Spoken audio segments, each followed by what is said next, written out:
Hello students, welcome to rice ice YouTube channel. আমি অমিত কিরণ চৌধুরী। আজকের deep অ্যানালাইসিসে আমরা মেইনসে আরও একটা টপিক নিয়ে ডিসকাশনস করব। সেটা আজকের টপিক হলো urban fire safety in India. এই টপিকটা কিন্তু খুবই ইম্পর্টেন্ট। আমরা জানি যে র্যাপিড ইন্ডাস্ট্রিয়ালাইজেশনস, র্যাপিড আরবানাইজেশনস আমাদের দেশে ঘটছে এবং তার সাথে সাথে যখন আরবান স্পেস যখন এক্সপ্যান্ড করছে না, তার সাথে সাথে এই ফায়ার রিলেটেড ইনসিডেন্টস যেটা ডিজাস্টার ম্যানেজমেন্টের দিক থেকে কিন্তু খুবই ইম্পর্টেন্ট। তো আজকে এই টপিকটা আমাদের ডিসকাশনস এর পার্ট, যাতে আমরা এমনভাবে টপিকটা কভারেজ করব fire related, urban fire related যে কোনো কোশ্চেন আসুক না কেন, আমরা যাতে অ্যান্সার দিতে পারি। তো ফার্স্টে আমরা দেখে নেব যে এর ইন্ট্রোডাকশন, যদি এটা কোশ্চেনে ডিরেক্ট আসে আরবান ফায়ার রিলেটেড, তাহলে যাতে আমরা ইন্ট্রোডাকশনটা রেডি টু মেড দিতে পারি। Urban fire safety refers to preventing and protective measure.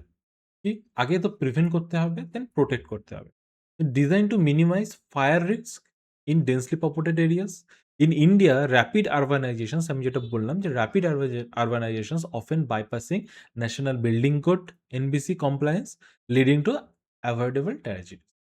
তো এখান থেকে একটা কিওয়ার্ড ইউজ করলাম, ন্যাশনাল বিল্ডিং কোড। এরপরে আমরা যাব যে কনস্টিটিউশনে কি কি প্রভিশনস আছে। এটা যদি আমরা মেইনসের সময় লিখতে যাই না, তখন যদি আমরা এইভাবেও না লিখি, কনস্টিটিউশনাল প্রভিশনস লিখে, পুরোটা লিখে বক্স করে কিন্তু আমরা তীরচিহ্নভাবেও লিখতে পারি। ঠিক আছে? এটা কোন লিস্টের? আমরা জানি central list and state list and concurrent list থাকে। এই রিলেটেডটা কিন্তু বিশেষ করে স্টেট লিস্টেরই পার্ট। স্টেট লিস্টে যদি যাই, দেখি যে public safety, sanitations and including fire service. কিন্তু স্পেশালি যদি আমরা বলি যে লোকাল গভর্নমেন্টের আন্ডারে কিন্তু এই ফায়ার সার্ভিসটা কিন্তু রয়েছে। সেটা কি 74 কনস্টিটিউশনাল অ্যামেন্ডমেন্ট অ্যাক্ট, যে মিউনিসিপ্যালিটির আন্ডারে কিন্তু এই ফায়ার সার্ভিসটা রয়েছে। দেখো 12 শিডিউলে এন্ট্রি 7 এ রয়েছে। এরপরে আমরা দেখে নেব যে রিজন কি, কি? যে আমাদের যে আরবান ফায়ার অ্যাক্সিডেন্ট বারবার কেন হচ্ছে, ফ্রিকোয়েন্টলি কেন হচ্ছে? এর রিজন গুলো কি, কি? রিজন যদি দেখতে চাই, দেখব যে ভায়োলেশনস হচ্ছে ন্যাশনাল বিল্ডিং কোড। কি? ন্যাশনাল বিল্ডিং কোড কিছু কোড দিয়ে রেখেছে যে এই যদি বিল্ডিং আমরা মেইনটেইন করি, তাহলে আমাদের ফায়ার সেফটি থাকবে। কিন্তু আমরা কি করছি যে open terrace, fire exits, refuse area, এই জিনিসগুলো কিন্তু রাখছি না।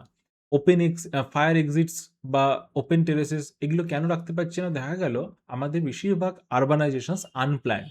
মানে কোনো এক জায়গায় পপুলেশন বেড়ে গেছে, সেটা কোনরকম করে ওই এরিয়াটা আরবান এরিয়া হয়ে গেল। তো এর ফলে কি হচ্ছে, যখন প্ল্যান্ড আরবান এরিয়া হচ্ছে না, তার ফলে স্পেস কিন্তু কম। আমাদের বেশিরভাগ শহরের একটা মেইন প্রবলেম হচ্ছে স্পেসের অভাব। কজ স্পেসের অভাব এই জন্যই যে ওগুলো প্ল্যান করে কিন্তু তৈরি করা হয়নি। এবং এর জন্য কি হচ্ছে কি, যে exits area, fire exits area থাকে, ওপেন স্পেস এরিয়া, এই এরিয়াগুলো কিন্তু খুবই লিমিটেড। এবং তার ফলে হচ্ছে কি বিল্ডিং কোডস মানছে না। এবং এর ফলে হচ্ছে কি, দেখো আনঅথরাইজড কনস্ট্রাকশনস, ইললিগাল এক্সটেনশনস, যে পাচ্ছে টাইম, মানে তার বাড়িয়ে নিচ্ছে এরিয়া। দেখা গেলো দুটো বিল্ডিং এর মধ্যে যে গ্যাপটা থাকা দরকার, সেই গ্যাপ মেনটেন হচ্ছে না। তো এই জিনিসগুলোর জন্য কি হচ্ছে যে ফায়ার অ্যাক্সিডেন্টস কিন্তু বেড়ে যাচ্ছে। Then electrical overload and poor wiring. দেখা যাচ্ছে পুরনো বিল্ডিংসে কি করছে, যে ভেতরটা মডার্নাইজেশন হচ্ছে, ভেতরটাতে ইলেকট্রিক্যাল ইকুইপমেন্টস বসছে, যেমন এসিস লাগানো হচ্ছে। এর ফলে কি হচ্ছে, যে আগের বিল্ডিং, পুরনো বিল্ডিং, সেই ওল্ড ওয়্যারিং রয়েছে, মানে তার ওল্ড ওয়্যার, পুরনো তার রয়েছে। তার ফলে কি হচ্ছে, যে নতুন যে ওয়েটেজ দেওয়া হচ্ছে, নতুন ওয়েটেজ বলতে যে ভোল্টেজের উপর যে ওয়েট পড়ছে, সেটা কি হচ্ছে কি আল্টিমেটলি শর্ট সার্কিট হয়ে যাচ্ছে, আগুন ধরে যাচ্ছে। এবং দেখো যে পুরোনো ওয়্যারিং এর কি প্রবলেমটা হচ্ছে, কি দেখুন, এমসিবি আমরা জানি সবার বাড়িতে এমসিবি রয়েছে। তার ফুল ফর্ম কি? Miniature circuit breakers. এটা কি হয় কি, যখন শর্ট সার্কিট বা ওভারলোড হয়ে যায়, তখন ওই এমসিবিটা পড়ে যায়। এমসিবিটা পড়ে গেলে ইলেকট্রিক সংযোগটা বিচ্ছিন্ন হয়ে যায়, তার ফলে যে শর্ট সার্কিট হওয়ার সম্ভাবনা কম থাকে, তখন আর থাকেই না। তো এই এমসিবি কিন্তু প্রপারলি সব জায়গায় লাগানো হয়নি, বিশেষ করে পুরনো যেগুলো ওয়্যারিং রয়েছে। তো এই একটা ইস্যুস। দেন কম্প্রোমাইজ সিকিউরিটি ফিচার্স। এরকম যে আমরা জানি যে ব্যালকনিতে কিন্তু ওপেন ব্যালকনি থাকা উচিত। কজ যদি ফায়ার যদি আগুন লেগে যায়, দেন যদি আমরা মেইন এক্সিট দিয়ে না যেতে পারি, অনেক সময় কি হয়, ব্যালকনি দিয়ে কিন্তু দড়ি দিয়ে নেমে আসা যায়, বা ফায়ারম্যানরা ব্যালকনি থেকে উদ্ধার করতে পারে। কিন্তু আমরা কি করি, যে চোরের ভয়তে ব্যালকনিগুলো কি করি, খাঁচা লাগিয়ে দিই। এটা ব্যালকনি হওয়া উচিত ছিল। ঠিক আছে? যেটা ব্যালকনি, এখান থেকে ওপেন চলে আসা যাক। কিন্তু না, আমরা এখানে খাঁচা লাগিয়ে দিলাম। এই খাঁচা লাগিয়ে দেওয়াতে, নেট বা গ্রিল দিয়ে দেওয়াতে, সেখান থেকে কিন্তু উদ্ধার কাজ সম্ভব হচ্ছে না। তো এও একটা কিন্তু রিজনস। দেখো এই যে থ্রেট প্রিভেনশন স্টেপস, এর ফলে আটকে যাচ্ছে, কখনো আগুন লেগে গেলে ওর মধ্যে আটকে যাচ্ছে। ইনএফিশিয়েন্ট আরবান প্ল্যানিং অ্যান্ড কনজেশন, যেটা বললাম যে আমরা আরবান প্ল্যানিং করিনি, ইললিগাল পার্কিং, এই জন্য কি হচ্ছে কি যে আমাদের যে ফায়ার ফাইটার যে টিমস তারা পৌঁছাতে পারে না টাইম মতো। Negligence in mixed use occupancy, বলছে রেসিডেন্সিয়াল বিল্ডিং অনেক সময় ইউজ হচ্ছে কমার্শিয়াল কাজে, ওয়্যার হাউসে, স্মল স্কেল ফ্যাক্টরিজে, যেগুলো আবার ফ্লেমেবল জিনিস থাকে, ফ্লেম মানে যেগুলো হচ্ছে দাহ্য পদার্থ। তো এই জিনিসগুলো বিশেষ করে আমাদের কলকাতাতে যে মোমো ইনসিডেন্টটা হলো, সেটাও কিন্তু এরকমই ব্যাপার। Lack of fire safety audits and enforcement, আচ্ছা আমাদের এখানে ফায়ার সেফটি অডিটস আর কোথায় হয়? মিউনিসিপ্যালিটিসগুলো যে অডিটস করে সেগুলো কাগজে কলমেই দেখা গেল হয়, কোনো একটা প্রপার টেকনিক্যাল টিম গিয়ে কিন্তু অডিট হচ্ছে না। বেশিরভাগ ক্ষেত্রে, কিছু, কিছু জায়গায় হতে পারে কিন্তু বেশিরভাগ ক্ষেত্রে কিন্তু টেকনিক্যাল টিমের অডিট হচ্ছে না। তো এটা একটা ইস্যুস। এবার দেখব যে গভর্নমেন্ট কি, কি ইনিশিয়েটিভ নিয়েছে। এটা কিন্তু most important things. Legislative and policy framework, যে লেজিসলেটিভ এরিয়াতে কি নেওয়া হয়েছে দেখো, ন্যাশনাল বিল্ডিং কোড 2016, আমি যেটা বললাম ন্যাশনাল বিল্ডিং কোডস কে বানিয়েছে? Bureau of Indian standards, BIS, আমরা সবাই পরিচিত বিআইএস। বিআইএস কিন্তু এই ন্যাশনাল বিল্ডিং কোড বানিয়েছে, যে কি কি থাকা দরকার। যেমন দেখো ফায়ার রেজিস্ট্যান্ট ডোরস, দরজাগুলো ফায়ার রেজিস্ট্যান্ট হবে।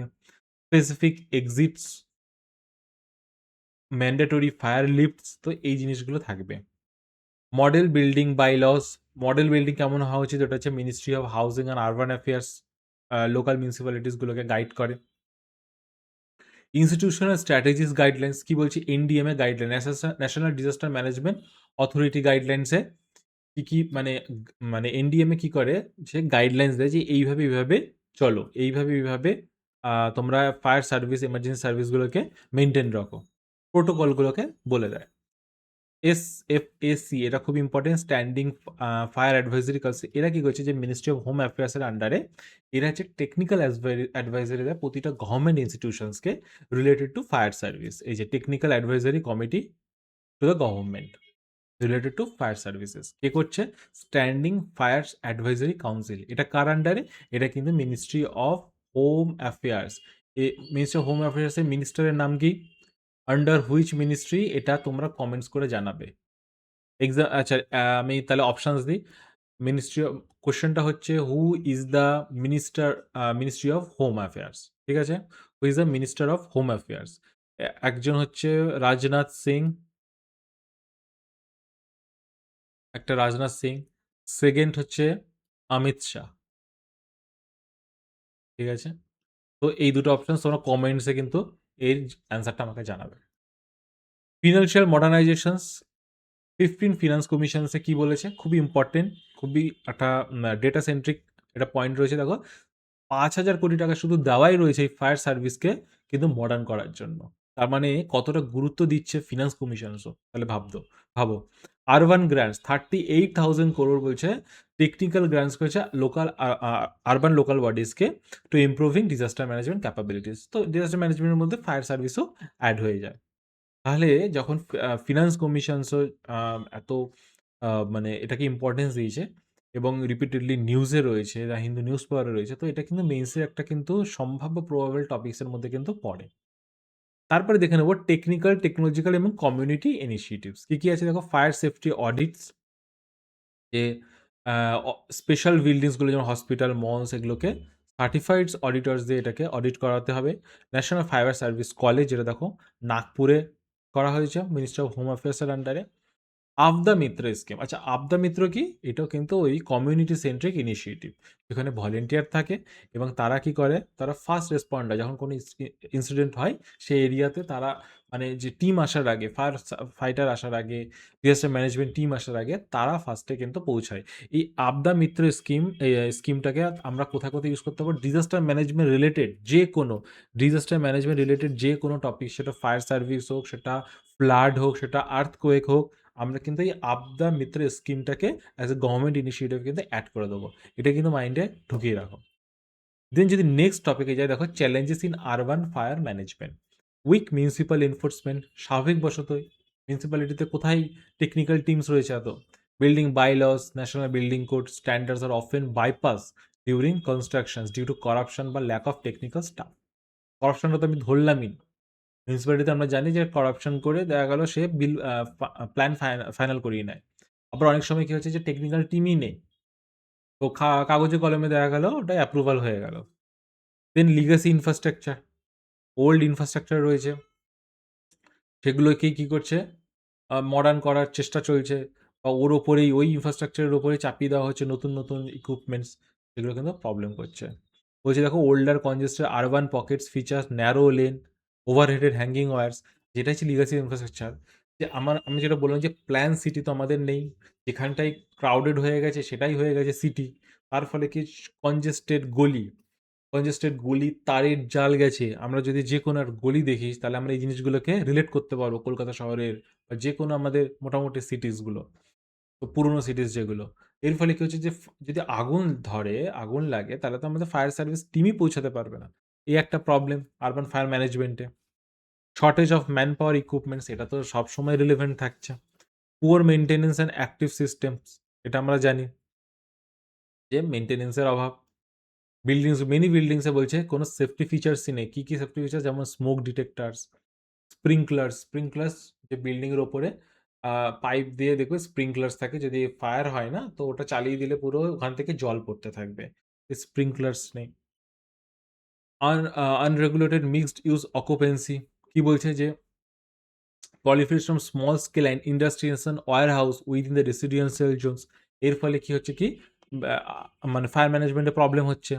লো পাবলিক অ্যাওয়ারনেস, পাবলিকের মধ্যে অ্যাওয়ারনেসও নেই। আমরা গ্রিলগুলোকে, আমরা ব্যালকনিগুলোকে পুরো ঢেকে দিচ্ছি, আটকে দিচ্ছি। তার ফলে আমাদের এটা অ্যাওয়ারনেস নেই যে আমরা ঢাকলে হয়তো আমরা চুরির থেকে নিজেকে সুরক্ষিত করবো, কিন্তু কখনো যদি একটা এমার্জেন্সি কেসে আগুন লেগে যায় বিল্ডিংয়ে, তখন কিন্তু বেরোতে আমাদের প্রবলেম হবে।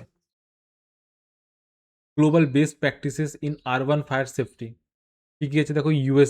ইউএসএ একটা স্ট্যান্ডার্ড দিয়েছে, NFPA standards and NEC compliance. বলছে national fire protection associations 300+ rigorous codes.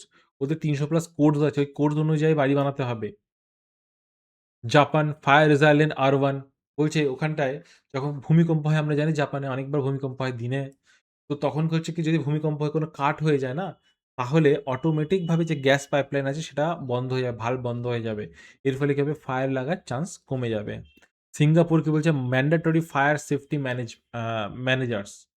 কি করছে যে সিভিল ডিফেন্স ফোর্স ম্যান্ডেটস আর সার্টিফাইড ফায়ার সেফটি ম্যানেজার থাকবে কোথায়? All public and industrial buildings. Conduct by অ্যানুয়ালসে কী হবে? ড্রিলস হবে, ডেইলি সেফটি অডিটস হবে এবং ensuring zero gap enforcement. Singapore এত নিখুঁতভাবে ফায়ার ম্যানেজমেন্ট করে। এবার আমরা কি করতে পারি? ওয়ে ফরওয়ার্ডসে কি করতে পারি? Strict enforcement of the NBC, national building code. আমাদেরও কোডস রয়েছে আমেরিকার মতো। এই যে এক্ষুনি আমেরিকার পড়লাম কোডস, সেরকম আমাদেরও রয়েছে। তা সেটাকে স্ট্রিক্টলি অ্যাপ্লাই করতে হবে। বলছে তার জন্য যে প্রপার্টি ট্যাক্স অ্যান্ড ইন্স্যুরেন্স যেটা করি আমরা, হাউস ইন্স্যুরেন্স বা প্রপার্টি ট্যাক্স, সেটার সাথে লিঙ্ক করে দিই যে national building code compliance mandatory বা অডিটটা mandatory, safety audit. Mandatory electrical safety audits এটা করে দেবেন, যেটা বললাম। ওভারলোড সার্কিটস হচ্ছে কিনা সেটা দেখবো। মডার্নাইজিং ফায়ার ইনফ্রাস্ট্রাকচার, 15 ফাইন্যান্স কমিশন যে গ্রান্টসটা দিচ্ছে সেটা প্রপারভাবে আমরা যেন দেখতে পাই যে এটা একদমই যে ফায়ারিং যেন ইউজ হয়। রেট্রোফিটিং অ্যান্ড ডিজাইন ইনোভেশনস, আমরা আরও নতুন নতুন ডিজাইনস আনি, যেখানটায় কী হবে কি ফায়ার সেফটি ইকুইপমেন্টসগুলো আমরা তৈরি করতে পারি। দেখো, promote use of swing away or রিমুভেল metallic Grylls. যেমন কি তুমি গ্রিল আমরা বসালাম ব্যালকনিতে, কিন্তু ওটা যাতে আমরা খুলতে পারি, বেরোতে পারি, সেটা একটা ব্যবস্থা করা। ফায়ার রেজিস্ট্যান্স মেটেরিয়ালস ইউজ করা, এই জিনিসগুলো। কমিউনিটি লেড প্রিপেয়ারনেস, যেটা বললাম আপদা মিত্র স্কিমস, এটাকে আরও বেশি স্ট্রেনদেন করা, প্রমোট করা। ইনস্টিটিউশনাল অ্যাকাউন্টেবিলিটি, কি বলছে? সার্টিফাইড ফায়ার সেফটি ম্যানেজার্স সিঙ্গাপুরের মতো এরকম ফায়ার সেফটি ম্যানেজার্স যেন অ্যাপয়েন্ট করা হয় বড় বড় কমপ্লেক্সে বা ইন্ডাস্ট্রিয়াল এরিয়াতে, যাতে এই অডিটসটা হতে পারে, মক ড্রিল হতে পারে, এগুলো। এবং কনক্লুশনস বলছে দেখো, urban fire safety must evolve from reactive service to proactive governance pillar. যে হওয়ার পরে করলাম এমন নয়, তার আগে প্রোঅ্যাক্টিভ, আগের থেকে অ্যাক্টিভ হতে হবে। By integrating NBC compliance, technological modernizations, and community-led preparedness, India can build resilient cities that prioritize human life over structural shortage। তো আমরা যে ন্যাশনাল বিল্ডিং কোড যদি করতে পারি এনবিসি, ন্যাশনাল বিল্ডিং কোড যদি আমরা এপ্লাই করতে পারি, টেকনোলজি মডার্নাইজেশনস করতে পারি, তাহলে কিন্তু ইন্ডিয়া এই প্রবলেমটা থেকে সে নিজেকে ওভারকাম করতে পারবে। এবং যদি আমরা বলি যে বেঙ্গলিতে এই কনটেন্টটা চাই, তো বেঙ্গলিতেও আমাদের প্রতিটা কারেন্ট অ্যাফেয়ার্স আমরা বেঙ্গলিতে প্রোভাইড করি। দেখো ভারতের বড়, বড় নগরে অগ্নিকাণ্ডের কারণ, দেন দেখো নগর অগ্নিকাণ্ড নিরাপত্তার জন্য সরকারি উদ্বেগ। তো আমরা কিন্তু প্রতিটা কারেন্ট অ্যাফেয়ার্স বেঙ্গলি প্লাস ইংলিশে প্রোভাইড করি। যার যেটা সুবিধা সে সেটাতে করবে। তার সাথে এই কনটেন্টটা আমাদের ওয়েবসাইটে হিন্দি বেঙ্গলি প্লাস ইংলিশে আপলোড হয়ে যাওয়ার পর তোমরা আপলোড হয়ে গেছে, তোমরা দেখো, ভালো করে পড়ো। পড়ার পরে এই কোয়েশ্চেনটার অ্যান্সার করবে। এই কোয়েশ্চেনটা অ্যান্সার করে আমাদের ওয়েবসাইটে সেটা আপলোড করে দেবে। আমরা সেটাকে ইভ্যালুয়েট করে তোমাদেরকে জমা করে দেবো। এবং এর সাথে, সাথে কিন্তু আরও দুটো জিনিস আসছে, সেটা হচ্ছে প্রিলিমস বাইটস এবং এডিটোরিয়াল এক্সপ্লেন, সেটা আপলোড হয়ে গেছে। তোমরা ওগুলো কিন্তু ভিডিওগুলো দেখে নাও। দেখলে কী হবে কি প্রতিদিনে কারেন্ট অ্যাফেয়ার্সের প্রিপারেশনটা কিন্তু হয়ে যাবে। তো all the best students, thank you.